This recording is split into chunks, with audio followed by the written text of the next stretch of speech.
memperkuat pondasi pembangunan daerah, Bupati Lombok Utara luncurkan program kerja 99 hari. Bupati Lombok Utara Najmul Ahyar SHMH secara resmi meluncurkan program 99 hari kerja dalam konferensi pers yang digelar di Lontarapon, Kecamatan Pemenang pada hari Rabu 26 Februari 2025. Program ini dirancang sebagai langkah strategis untuk memperkuat fondasi pembangunan daerah dalam 5 tahun ke depan.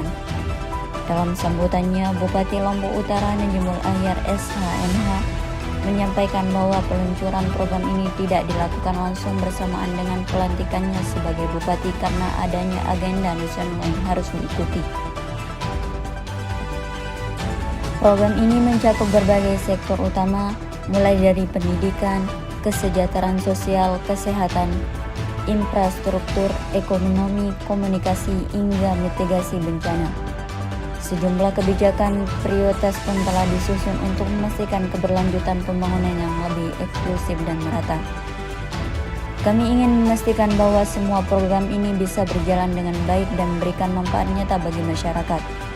Ini adalah pijakan awal untuk membangun Lombok Utara yang lebih maju. Pertama, bahwa 99 hari yang kita lakukan sebagai 5 tahun kerja ya, bahwa di 99 hari semua tugas tidak. Ya, 99 hari ini dalam pandangan kami adalah meletakkan fondasi ya, yang kuat untuk menuju agenda yang depan.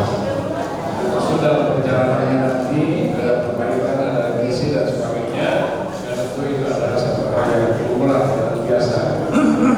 Ada agenda-agenda yang mungkin rekan-rekan sudah sering mendengarkan dalam kampanye-kampanye kami, komitmen kami di masyarakat.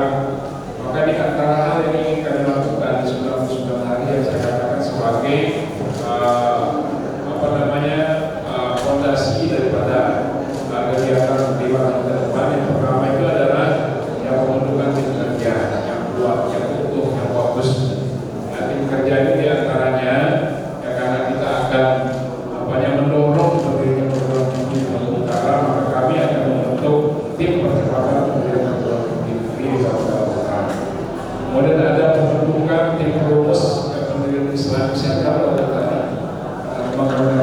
insya Allah masjid Tanjung kita yang sudah menjadi masjid kabupaten sudah disahkan, itu menjadi salah satu simbol ya dari Universitas Lombok Utara dengan berdirinya nanti insya Allah Islamic Center Kabupaten Utara.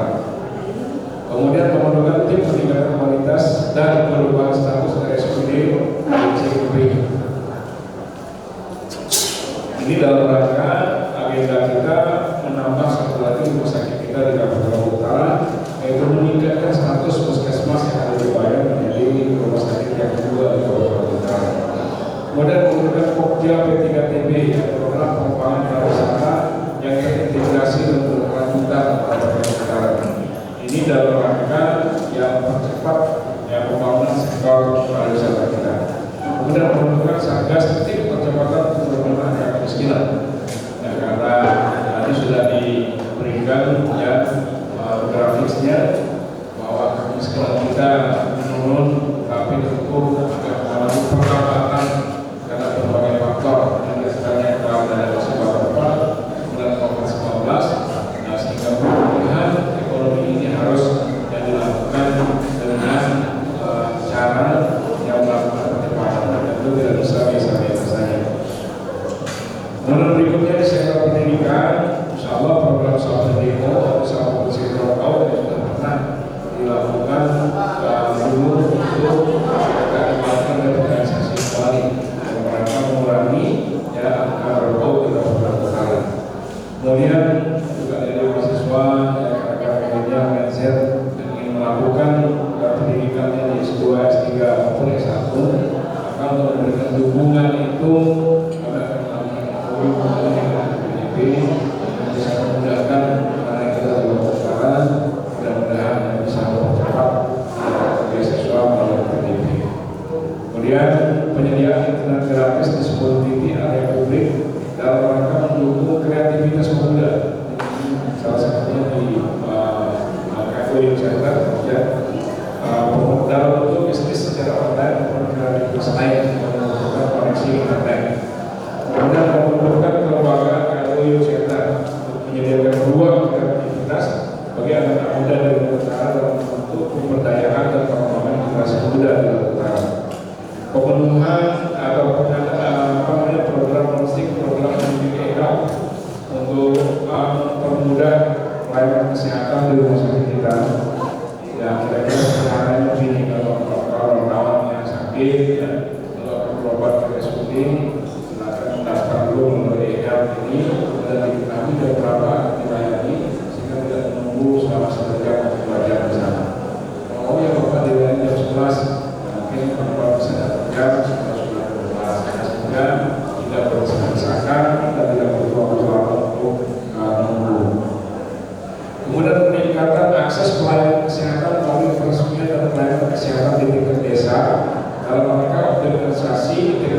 puskesmas Batu nanti akan kami launching insya di Posko RP Darussalam. Kemudian program makanan bergizi gerakan saya ini gerakan orang tua asuh ya mencegah stunting. Nanti kami juga akan fokus ke stunting ini dan insya Allah salah satu terobosan yang kami lakukan adalah membuat posyandu stunting atau jadi sudah fokus pada stunting ini sehingga angka stunting di Utara lebih cepat ya menurun. Kemudian peningkatan kapasitas majelis kerabat desa itu dengan pembentukan dan pengukuhan yang baru di seluruh desa hasil pemekaran serta penyerahan SK masyarakat Kabupaten Adat Kabupaten Utara. Kemudian memberikan santunan kepada masyarakat Kabupaten Utara yang meninggal dunia itu dilakukan. Kenapa ini kita lakukan? Itu dalam rangka meningkatkan masyarakat kita yang mengurus akte kematian keluarganya. Ini dulu itu cukup berhasil menurut saya sehingga kita pernah sampai pada capaian kalau tidak salah 97 ya 90% pengurusan akte kematian. Kenapa pengurusan akte kematian ini penting? Supaya tidak ada lagi ya masyarakat kita sudah meninggal 10 tahun lalu masih mendapatkan BLT misalnya. Ya. Kenapa itu bisa terjadi? Karena tidak ada penghapusan dari sisi kematian angka akte kematian.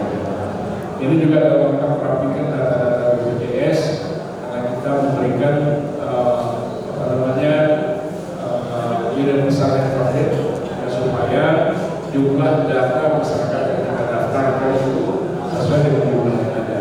Yang belum, yang itu jumlahnya sudah jelas, yang meninggal itu harus diperjelas dengan adanya akte kematian.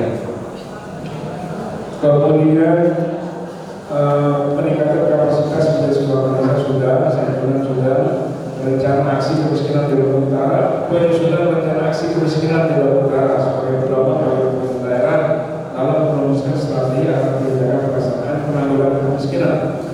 Ini Bapak sekalian, kita akan membentuk tim atau bahkan kita akan satgas penanggulangan kemiskinan di Lombok Utara, baik kemiskinan biasa atau kemiskinan ekstrim, supaya ada secara kelembagaan dan biaya yang cepat dalam merespon atau menanggulangi keluhan-keluhan masyarakat kita. Dan tadi sudah saya katakan membentuk posyandu stunting di 5 kecamatan di Kabupaten Utara menjadi jembatan antara kata-kata posyandu di setiap dusun dengan pemerintah untuk melakukan intervensi terhadap masalah stunting di Kabupaten Utara. Kemudian penyerahan bantuan insentif pembangunan ramah bunga yang kita lakukan karena mudah-mudahan ini bermanfaat sekali bagi masyarakat kita. Ya, kemudian bantuan ya sembako kepada masyarakat di desa ya rumah ini kami akan lakukan karena itu salah satu ikhtiar kita ya seringan apapun mungkin secara kuantitatif mungkin bukan banyak tetapi ikhtiarnya harus kita lakukan. Dulu sebelum rumah sekitar 200 rumah yang sudah berdiri ya sampai kemudian yang bisa kita sehingga bekerja bersama lain.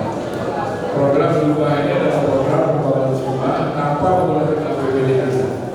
Ya, ini dilakukan secara gotong royong baik oleh ASN, oleh pengusaha, oleh Basnas dan sebagainya. Dan kami ikhtiarkan pembangunan 7 rumah melalui program rumah ini tidak rumit administrasinya. Yang penting kita pastikan bahwa itu adalah yang masyarakat kita Lombok Utara rumahnya sangat sederhana, maka langsung bisa laporkan kepada saya, bukan kepada kepada orang lain. Insya Allah kita tangani. Kemudian penyerahan kartu BPJS ke tenaga kerjaan, polis penandatangan PKS, lulusan CPS dari pelaku usaha dengan pengusaha dan pemerintah. Kita maksimalkan peran anak muda kita untuk bisa berpartisipasi di dunia usaha ataupun dunia kerja dan memaksimalkan manfaat dan fungsi PLK kita. Pembentukan kelembagaan forum CSR Lombok Utara dan pengembangan pusat perekonomian baru baik itu di Lombok Utara dan di bagian timur itu ada di Lombok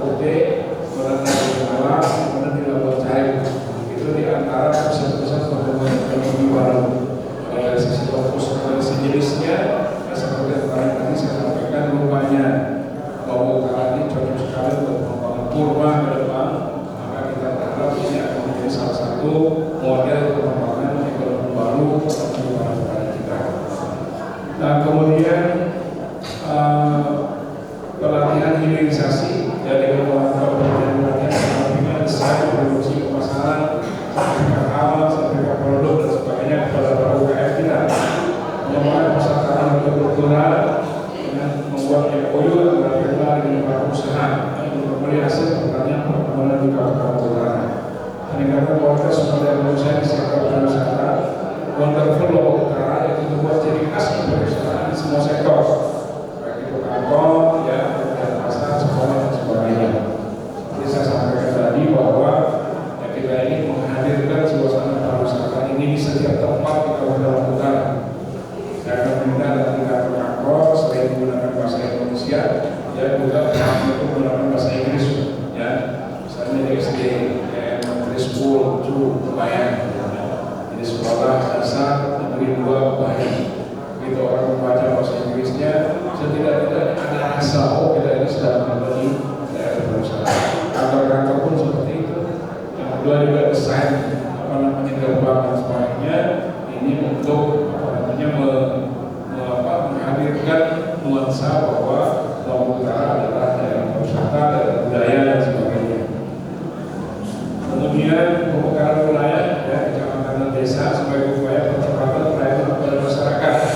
Ini sudah beberapa desa mengajukan. Selain itu juga kita akan untuk memberikan dukungan terhadap pengembangan kecamatan Bayang. Ya, jadi ada Bayang Timur, Bayang Barat itu didukung oleh pengembangan desa, ya. Sehingga insya Allah kita berharap ini akan bisa berjalan lancar. Dan kita juga akan berikhtiar membukakan ya kecamatan Pemenang ini, mudah-mudahan tidak ada kendala dari sisi regulasi supaya desa di Pindah itu bisa menjadi satu kecamatan yang kita boleh khusus. Ya, kalau kita lihat dari sisi luas wilayah dan jumlah penduduk ya mungkin belum memenuhi, tetapi kalau kita lihat dari beberapa kategori khusus antara lain dia adalah merupakan daerah terluar dan di Kabupaten Utara, dan yang kedua pelayanan dari kecamatan Pemenang misalnya tidak semudah melayani tempat lain, boleh juga menjadi sektor strategis nasional itu pariwisata.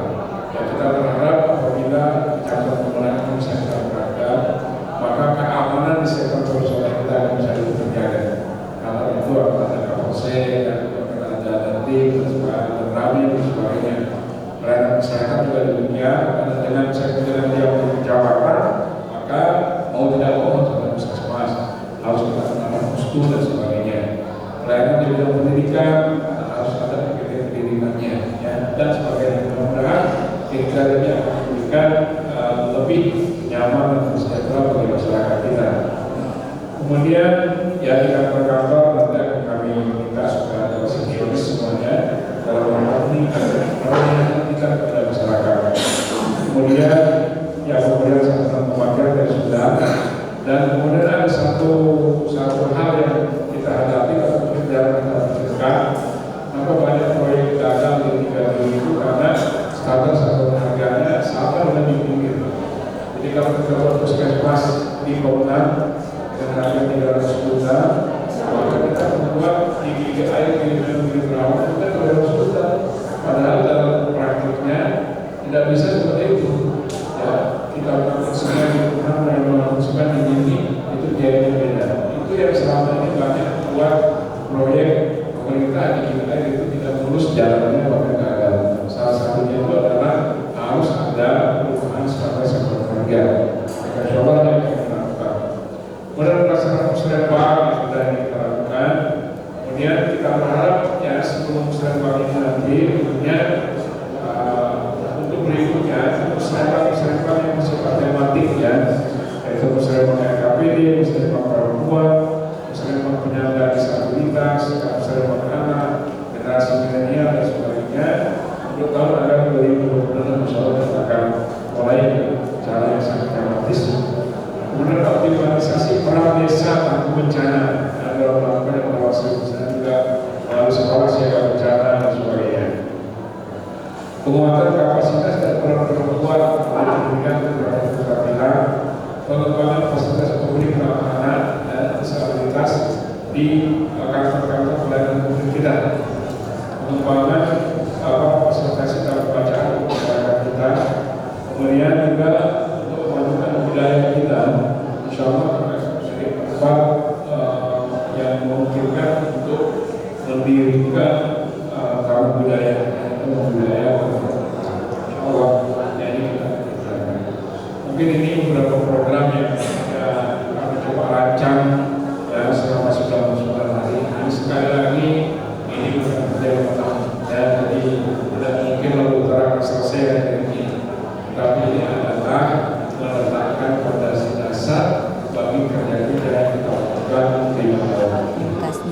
Konferensi pers ini dihadiri oleh berbagai awak media, termasuk wartawan lokal yang bertugas di Lombok Utara. Dari Tanjung, Diskominfo